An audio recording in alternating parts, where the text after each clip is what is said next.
હવામાન શાસ્ત્રી અંબાલાલ પટેલે ગરમીમાં રાહતની આગાહી કરી છે। રાજ્યમાં ગરમીના પારામાં હવે આંશિક ઘટાડો નોંધાશે। આગામી એક અઠવાડિયા સુધી ગરમીથી થોડી રાહત મળશે।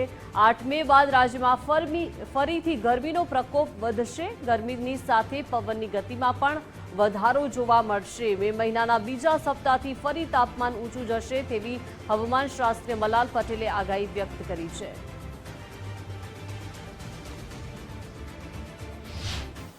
હવે ગરમીમાં આંશિક ઘટાડો થતો જોવામાં આવશે। ગરમીમાંથી રાહત મળશે। લગભગ મધ્ય ગુજરાતના ભાગોમાં મહત્તમ તાપમાન 41-42 ડિગ્રી સેલ્સિયસથી નીચું જવાની શક્યતા રહેશે। ધીરે ધીરે 40 ડિગ્રી સેલ્સિયસ જેવું પણ જઈ શકે। આ ઉપરાંત ઉત્તર ગુજરાતના ભાગોમાં પણ મહત્તમ તાપમાન 41-42 ડિગ્રી સેલ્સિયસથી નીચું જવાની શક્યતા રહે। કોઈ ભાગમાં 41થી 40 ડિગ્રી સેલ્સિયસ જેવું પણ જઈ શકવાની શક્યતા રહે। પાટણ સમી હારીના ભાગમાં ગરમી ઘટે। બનાસકાંઠાના ભાગમાં ગરમી ઘટે। આ ઉપરાંત સાબરકાંઠાના ભાગમાં પણ ગરમી ઘટવાની શક્યતા રહેશે। અરવલ્લીના ભાગમાં પણ ગરમી ઘટવાની શક્યતા રહેશે। આ ઉપરાંત પૂર્વ ગુજરાતના ભાગોમાં પંચમહાલના ભાગમાં પણ ગરમી ઘટવાની શક્યતા રહેશે। મહીસાગરના ભાગોમાં પણ ગરમી ઘટવાની શક્યતા રહેશે। ભરૂચના ભાગોમાં પણ ગરમી ઘટવાની શક્યતા રહેશે। જૂનાગઢના ભાગોમાં પણ ગરમી ઘટવાની શક્યતા રહેશે। તે તારીખ 8 મેથી ગરમી વધવાની શક્યતા રહેશે।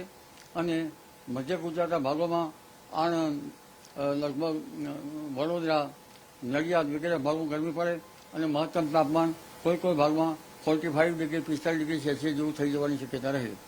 વધુ વિગતો સાથે સંવાદદાતા માનસી પટેલ લાઈવ જોડાઈ ગયા છે। માનસી, અમદાવાદમાં ગરમી કેવી થઈ રહી છે? હિટસ્ટ્રોકથી બચવા માટે લોકો શું કરી રહ્યા છે? કેમ કે હવામાન શાસ્ત્રી અંબાલાલ પટેલે પણ આગાહી કરી છે કે હવે એક અઠવાડિયા બાદ ગરમીના પારો જે છે તાપમાનમાં ઘટાડો થશે। તો અમદાવાદમાં કેવી ગરમી છે, શું વિગતો?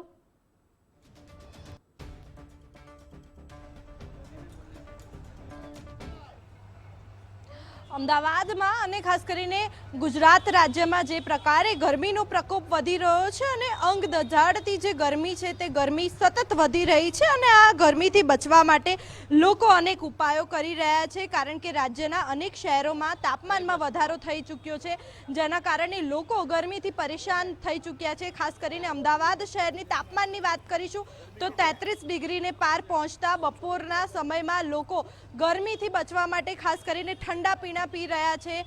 શેરડીના રસ પીતા અમદાવાદીઓ નજર આવી રહ્યા છે। ઠેર ઠેર આજે શેરડીના જ્યુસના જે સેન્ટરો છે તે બનાવવામાં આવ્યા છે અને અનેક શેરડીના ગન્ના પર અનેક જે લોકો છે તે ગરમીથી બચવા માટે આ શેરડીનો રસ પીતા નજરે ચડી રહ્યા છે। કેટલાક લોકો છે તેમની સાથે વાત કરીશું। જે પ્રકારે ગરમી વધી રહી છે અમદાવાદમાં, સહન ન થાય તે પ્રકારની ગરમી 12 વાગ્યા બાદ પડતી હોય છે। શું કરી રહ્યા છો ગરમીથી બચવા? જો કાળઝાળ ગરમી છે, હું રિક્વેસ્ટ કરવા માંગીશ ગુજરાતનો પબ્લિકને જે 12 થી 5 વાગ્યા સુધી બચે, કામ વહેલો કરી લે અને જલ્દીમાં જલ્દી કામ કરીને ઘરમાં ઘૂસે ને ધંધાની જગ્યાએ ધંધામાં બેસી જાય। આમાં લખડવાથી લૂ લાગી જાય તો કાળઝાળ ગરમીની અંદર બહુ લોકો ઓછું ફરે એવું મારો રિક્વેસ્ટ છે। આ શેરડીનો આપણે એટલી બધી ગરમી છે, 1 કિલોમીટર આવવા પછી જ એકદમ પીવાસ લાગતા હોય છે ને એમાં શેરડીનો રસ પીવું છે। બિલકુલથી આપણે દ્રશ્યો બતાવીશ અહીંના કે આ જે શેરડીનો રસ છે ત્યાં લોકો ગરમીથી બચવા પીતા નજર આવી રહ્યા છે। ગરમી સાથે લૂ જેવી પરિસ્થિતિનો અનુભવ થઈ રહ્યો છે અને તીવ્ર તાપ અને વધતા ભેજના કારણે લોકોમાં ક્યાંક ને ક્યાંક ગરમી વધી રહી છે અને ડૉક્ટર દ્વારા પણ લોકોને વધુમાં વધુ પાણી પીવાની સલાહ આપવામાં આવી છે જેથી ડિહાઇડ્રેશનથી બચી શકાય।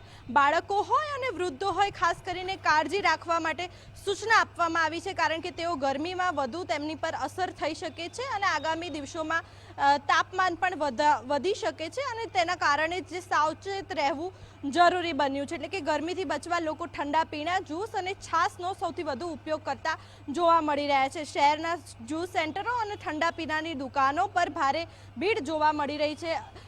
ખાસ કરીને અમદાવાદમાં 33 ડિગ્રી, વડોદરામાં 30.4 ડિગ્રી અને સુરતમાં 33 ડિગ્રી જેટલું જે તાપમાન છે તે તાપમાન નોંધાયું છે અને તેના જ કારણે આજે ગરમી છે એટલે કે કાળઝાળ ગરમીથી બચવા માટે ઠંડા પીણા પીતા લોકો જોવા મળી રહ્યા છે। જે રીતે ડૉક્ટરે પણ સલાહ સૂચન આપી છે કે સૌથી વધારે શેરડીનો રસ હોય, છાશ હોય અને અનેક ઠંડા પીણા હોય તે પીવા જોઈએ, જેના કારણે શરીરમાં પાણીનો પ્રવાહ રહે અને તેના જ કારણે લોકો ગરમીથી બચવા માટે આ જ્યુસ પીતા જોવા મળી રહ્યા છે।